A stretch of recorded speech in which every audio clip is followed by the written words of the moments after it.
Hello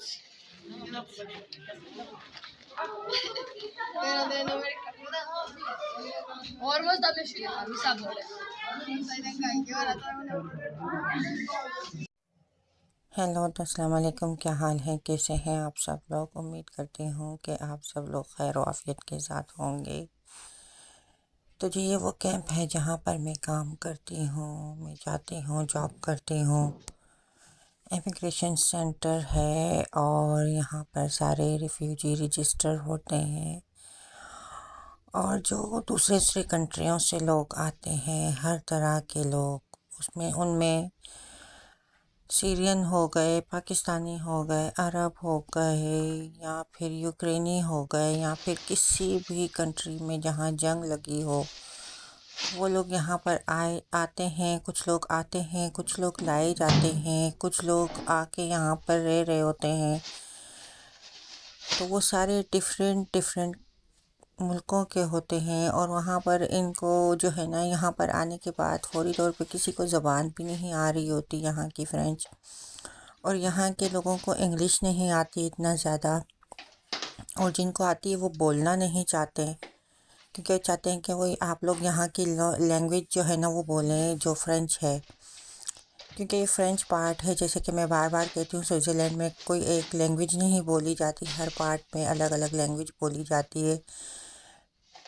specially German ज़बान बोली जाती है, फ़्रेंच ज़बान बोली जाती है, इटालियन ज़बान बोली जाती है। तो ये हर पार्ट के अलग अलग हिस्से होते हैं। जहाँ जर्मन लगता है तो वहाँ जर्मन बोली जाती है, जहाँ फ़्रेंच पार्ट लगता है, फ्रांस लगता है करीब, तो फिर फ्रांस कही जाती है, बोली जाती है। इटालिया यहाँ करीब लगता है तो वहाँ इटालियन बोली जाती है। तो जी ये जो सब्ज़ी वगैरह है मैं आपको दिखा रही हूँ, फ्रूट्स, सब्जियाँ, ये सब कुछ मैंने शॉप के अंदर सारी रखी हुई हैं ज़मीन पे, आप देख रहे होंगे। इसमें हर तरह के फ्रूट्स हैं, सब्जियाँ हैं।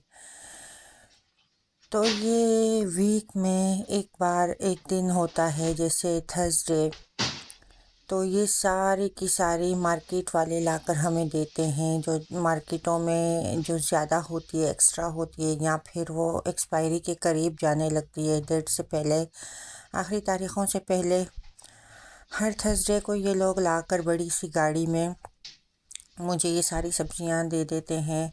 और इनमें फ्रूट्स भी होते हैं, इनमें ब्रेड्स भी होते हैं, इनमें हर तरह की जो मार्केट के अंदर चीज़ें होती है, मिग्रो, कोप वगैरह में, वो ला कर देते हैं।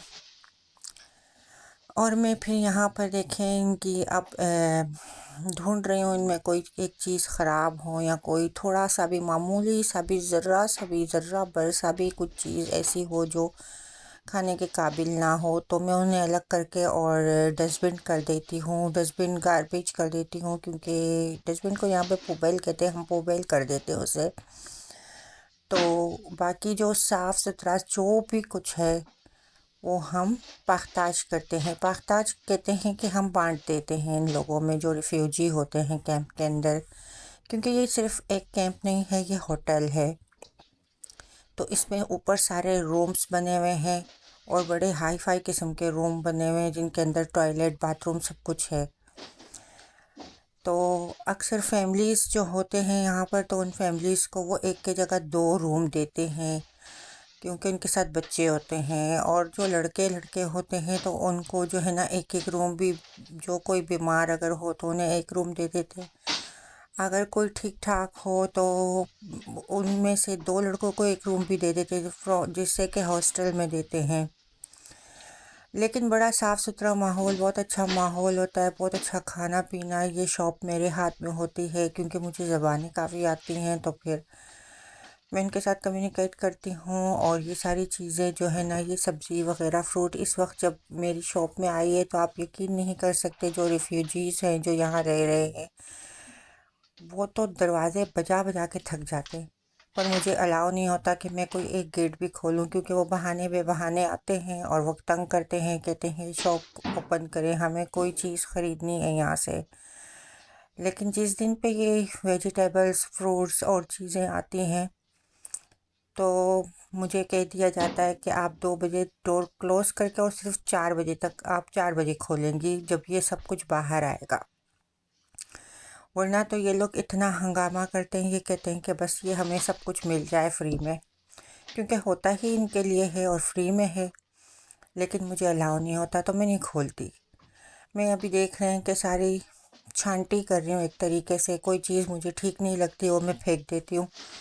हालांकि नॉर्मली सब कुछ ठीक ही होता है, हमारे हिसाब से तो सब कुछ अच्छा होता है, पर ये लोग कहते हैं कि थोड़ा सा भी कुछ ऐसा वैसा हो तो फौरी तौर पर उसे डस्टबिन कर दो। तो यानी कि यहाँ पर ये सारा कुछ अब मैं फ्री में दे रही हूँ इनको। बस जैसे 4 बजेंगे अब मैं ये सारी प्रिपरेशन करूँगी, 4 बजेंगे सब ठीक ठाक कर दूँगी, बॉक्सेस एक जगह पे कर दूँगी। ये ख़ुद भी असिस्टेंट्स वग़ैरह आएंगे मेरे साथ हेल्प करेंगे बाद में। फिर जिस वक्त मैं डोर ओपन करूँगी तो ये सारी की सारी चीज़ें बाहर कर दूँगी और बाहर करके टेबल लगा देंगे। फिर इस टेबल का नाम होगा टैब्लो स्विस, यानी कि स्विस टेबल। ये अभी टेबल लग चुके हैं और सारी चीज़ें मैंने अपनी शॉप में से बाहर करवा दी हैं। सारे रिफ्यूजी लड़के हेल्प करके सारी चीज़ें ले जाकर यहाँ पर इन्होंने लगा दी हैं। अब ये असिस्टेंट्स वग़ैरह हैं, वो इनकी नाम की पर्चियाँ निकालते हैं, जिनका नाम पुकारते हैं वो आकर अपनी चीज़ें ले जाते हैं। तो ये मैं ये बताना चाह रही हूँ कि यहाँ पर जो है ना, लॉ इतना सख्त है, कानून इतना सख्त है कि जब ये नए नए सेंटर्स हैं जहाँ पर ये आते हैं और ये एजुकेट करते हैं, इनको 7 माह 8 माह यहाँ पर रखते हैं, फिर उसके बाद इनको घरों में बेचते हैं। तो यहाँ पे इनको कायदा कानून सब कुछ सिखाते हैं, और इतना ना मार के सिखाते हैं ना पीट के सिखाते हैं। बस सिर्फ ये इनको कहते हैं कि पेनल्टी। पेनल्टी का मतलब ये है कि अगर आपने कुछ भी गलत किया तो आपको जुर्माना लगेगा। बस वो बंदा जुर्माने से इतना डर जाता है, इतना डर जाता है कि वो पूरी ज़िंदगी के लिए इंसान बन जाता है। अगर वो एक छोटा सा भी कोई काम करता है फौरी तौर पे उस पर जुर्माना लगा देते। तो वो जुर्माने से बहुत पहले तो उसका काम, क्योंकि कैंपों के अंदर काम भी देते हैं, यहाँ पर भी काम के पर्चे डेली लगते हैं, सबको काम मिल रहा होता है। अगर वो एक टेबल भी साफ़ करता है उसको उसके पैसे मिलते हैं, तो वो उनके काम को बंद कर देते हैं।